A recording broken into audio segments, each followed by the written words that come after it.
बिस्मिल्लाहिर्रहमानिर्रहीम। Welcome to chemistry with Kamran Chaudhary.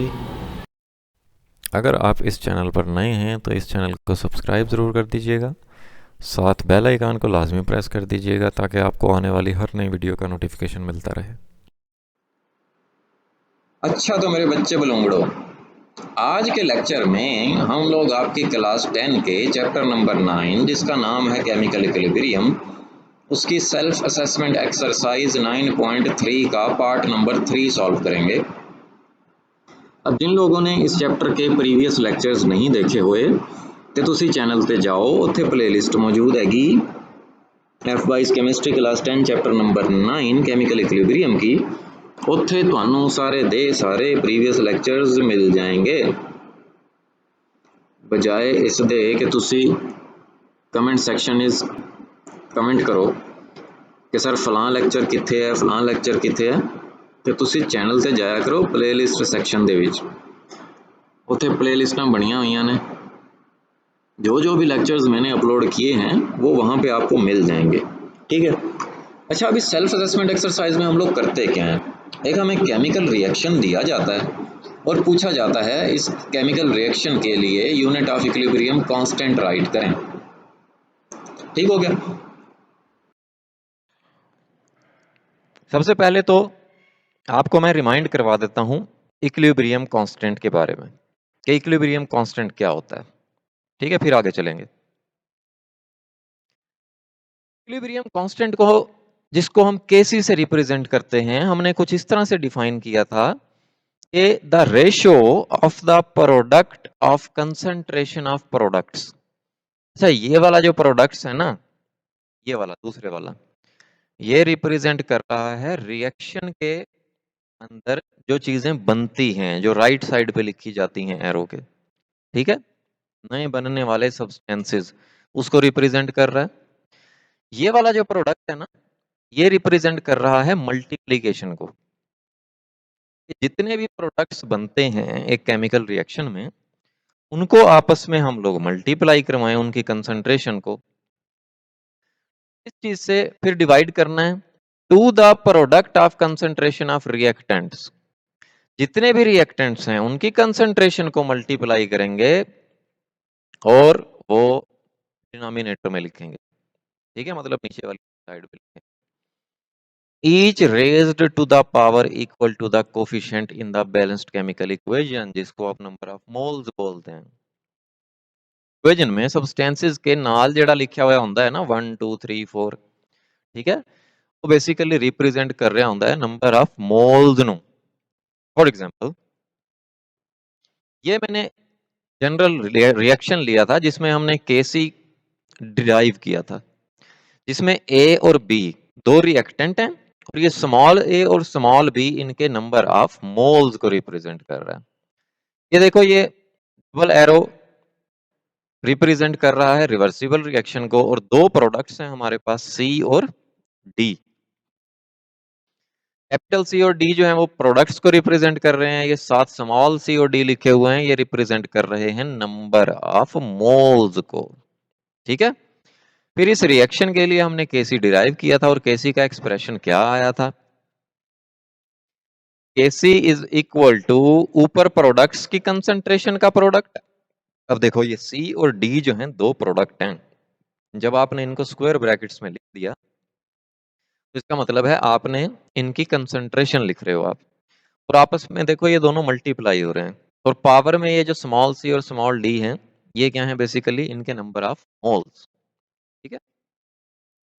जैसे यहाँ पे मैंने आपको बताया हुआ है कंसंट्रेशन ऑफ प्रोडक्ट D, ये रिप्रेजेंट कर रहा है, ये जो कैपिटल D है स्क्वायर ब्रैकेट्स में लिखा हुआ है। इसी तरह कंसंट्रेशन ऑफ C, ये वाला लिखा हुआ है। इसी तरह कंसंट्रेशन ऑफ A, ये लिखा हुआ है। कंसंट्रेशन ऑफ B, ये लिखा हुआ है। ये जो small c d a b हैं, ये बेसिकली रिप्रेजेंट कर रहे हैं इनके नंबर ऑफ मोल्स, ठीक है। तो ये हमने Kc को डिराइव किया था इसका एक्सप्रेशन, और हमने डिफाइन किया था Kc को।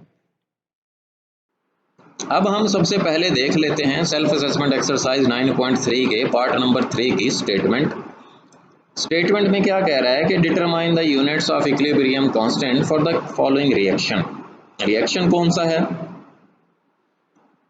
PCl5 एक रिएक्टेंट है फास्फोरस पेंटाक्लोराइड, वो ब्रेक डाउन हो रहा है फास्फोरस ट्राइक्लोराइड में और क्लोरीन गैस में।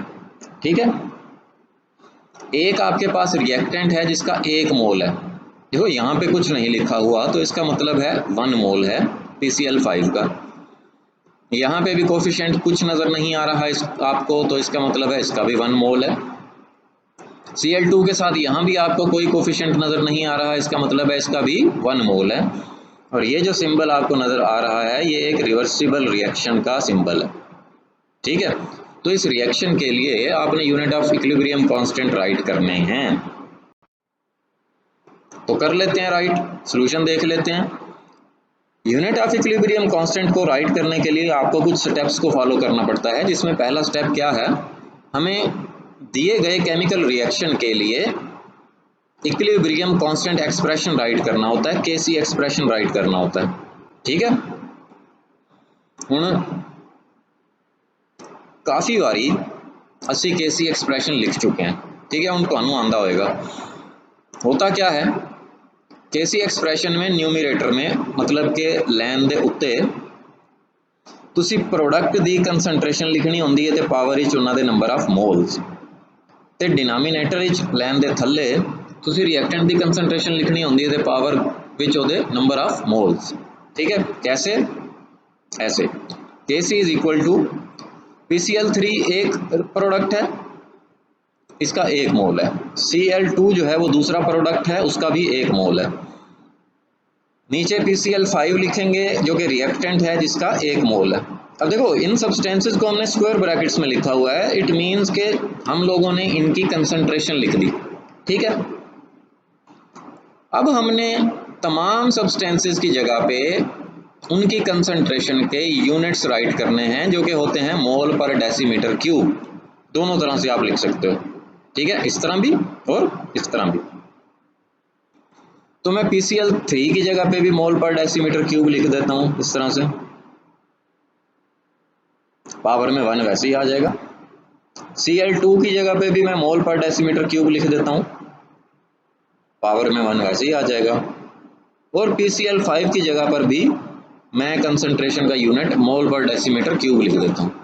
ठीक है, अब ये केसी एक्सप्रेशन जो आपने राइट किया in terms of unit of concentration, इसको मजीद हम सिंप्लीफाई कर लेंगे। अब आप देखो यहाँ पे भी मोल पर डेसीमीटर क्यूब है, यहाँ पे भी मोल पर डेसीमीटर क्यूब है और पावर में इनकी 1 है।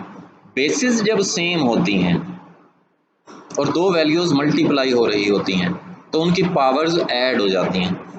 तो मैं एक बार ही मोल पर डेसीमीटर क्यूब लिख के इनकी पावर्स को ऐड कर देता हूँ। ठीक है, 1 + 1 हो जाएगा। नीचे वाला मोल पर डेसीमीटर क्यूब वैसे ही आ गया। अब ये 1 + 1 कितना हो जाएगा? 2 हो जाएगा। तो ये मैंने 2 राइट कर दिया और नीचे मोल पर डेसीमीटर क्यूब की पावर 1 वैसे ही आ गया। ठीक है, अब देखें अगेन ऊपर वाली वैल्यू और नीचे वाली वैल्यू बेसिस सेम हैं, लेकिन अब ये डिवाइड हो रहे हैं। तो मैं नीचे वाली जो वैल्यू है उसकी पावर को मैं जब एक ही वैल्यू में लिखूंगा तो इसकी पावर ऊपर जाकर माइनस हो जाएगी। ठीक है, तो मैं कैसे लिखूंगा? मोल पर डेसीमीटर क्यूब की पावर 2 - 1। ठीक है, तो 2 - 1 कितना हो जाएगा? 1 हो जाएगा। तो फाइनली मोल पर डेसीमीटर क्यूब की पावर 1 या सिंपली मोल पर डेसीमीटर क्यूब आ गया। केसी का यूनिट आपने अब राइट कर लिया। ठीक है, इस रिएक्शन के लिए जो कि आया मोल पर decimetre cube.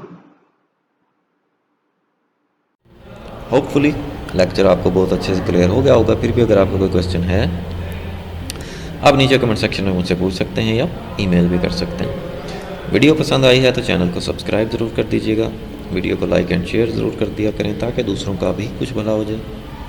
Thank you very much for watching this video.